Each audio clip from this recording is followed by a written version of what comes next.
Hello everyone, welcome to పిస్టర్ projector. This is వేసర్. కేరా మూవీ ఎలా ఉందంటే it turn out way better than what I expected. అంటే నేను చాలా లో ఎక్స్పెక్టేషన్స్ తో వెళ్ళాను అనమాట. అండ్ అంటే ట్రైలర్ చూసిన తర్వాత కూడా ఒక కిరణ్ అపవరం గారి మూవీ అసలు ఉంటే ఇది కూడా అలానే ఉంటుందేమో అనుకున్నాను.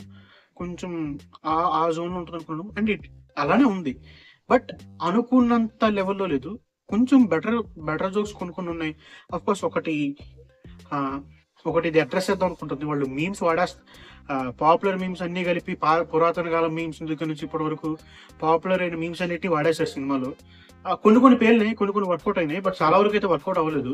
అంటే సిచ్యువేషన్స్ ఇంకైతే పేలుతుంది, కానీ మేము ఊరికనే పెట్టాలని పెట్టేస్తే పెద్దగా వర్కౌట్ అవ్వదు కదా, అలానే అనిపిస్తుంది చాలా దగ్గర. హ్యావింగ్ సెడ్ దట్, అంటే నేను అసలు స్టోరీ ఏమీ ఉండదేమో, అసలు ఏమి ఉండదేమో అలా అనుకుని వెళ్ళాను.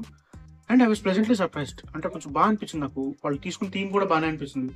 అఫ్ కోర్స్ ద ట్రీట్మెంట్ మీద చాలా మంది క్వశ్చన్స్ ఉండొచ్చు. నాకు కూడా కొంచెం అబ్సర్డ్ గా అనిపించింది పోస్ట్ ట్రామాటిక్ స్ట్రెస్ డిసార్డర్ మీద. మీకు స్పాయిలర్ అలర్ట్. మూవీ అయితే మాత్రం ఓకే, నేను అనుకున్న దానికంటే చాలా బాగా అనిపిస్తుంది. Maybe it's because of my లో ఎక్స్పెక్టేషన్స్ ఏమో. కిరణ్ భవన్ గారి పర్ఫార్మెన్స్ అయితే అంత బాగా లేదు. అంటే కార్ లో ఉండి రియలైజ్ అయిన తర్వాత ఏడ్చే సీన్ వస్తుంది, అక్కడ కొంచెం బాగా అనిపించలేదు. అంటే హీరోయిన్ గారి పర్ఫార్మ్ అంటే ఆవిడకి కొంచెం మంచి రోల్ పడింది. ఆవిడకి ఇచ్చిన రోల్ లో ఒక అంతకు బాగానే పర్ఫార్మ్ చేశారు అనిపించింది.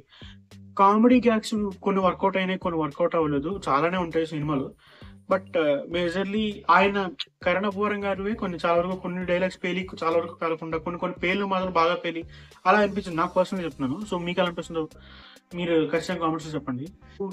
అసలు ఒక brain rot fun kind of movie కావాలనుకుంటే ఖచ్చితంగా ఇది నేను సజెస్ట్ చేస్తాను.